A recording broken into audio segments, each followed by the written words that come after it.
CJP और सोनम वांगचुक मध्य मतभेद तेरे दर्शक बंधु आपण माने तो जानिथिबे निश्चय जे कॉकरोच जनता पार्टी बा सीजेपी रो प्रतिष्ठाता अभिजीत दीपके और सोनम वांगचुक मध्य खूब भल संपर्क रहितिला। जेनजी करुथुबा आंदोलन को दुहे खूब सुंदर भावरे परिचालना मध्य करुथिले। नीट प्रश्नपत्र लीक मामलारू एही प्रसंग राजनीतिक आड़कू गति करुछि बोली लोके कहबा आरंभ करथिले।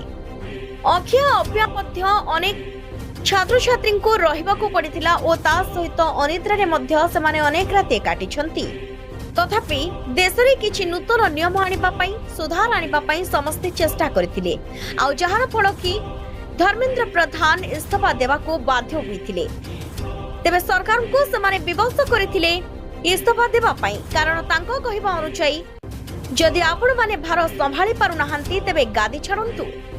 आउ एहारी मध्य एक कथा सुनिबा को मिलुछि जेतेबेले कि धर्मेंद्र प्रधान इस्तीफा दे सारिछंती एवं नूतन शिक्षा मंत्री मध्य निजर दायित्व तुलाइबा आरंभ करि सारिछंती। कुहा जाउछि जे कॉकरोच जनता पार्टी बा सीजेपी रो प्रतिष्ठाता अभिजीत दीपके और सोनम वांगचुक मध्य फाट सृष्टि होइछि। तेबे प्रकृति रे सेमिति किछि भी नुहे, दुहिंक मध्य रे रहिछि खूब भल संपर्क।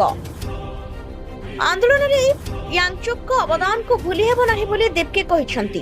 प्रतिवाद शेष हेबा परे से वांगचुक सह फोन रे मध्य कथा होइतिले एवं आंदोलन शेष रे लोकमाननकु धन्यवाद देबा समय रे से काहेकि तांको नाम उल्लेख करिनथिले ताहा स्पष्ट करिसंती।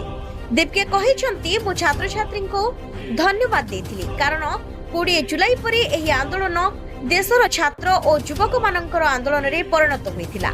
जेहेतु तांकर नाम उल्लेख करा जाय नथिला धन्यवाद देवा समय रे एही कारण को नै समस्त भाबिथिले जे दुहिंक मध्य रे कोडे फाट सृष्टि होइछि। समाने निर्मम लाठी चार्ज रो सम्मुखीन होइतिले। अन्यपक्षे दीपक आंदोलन पई जनसमर्थन संग्रह करबा पई वांगचुक को अनशन को श्रेय दैछंती।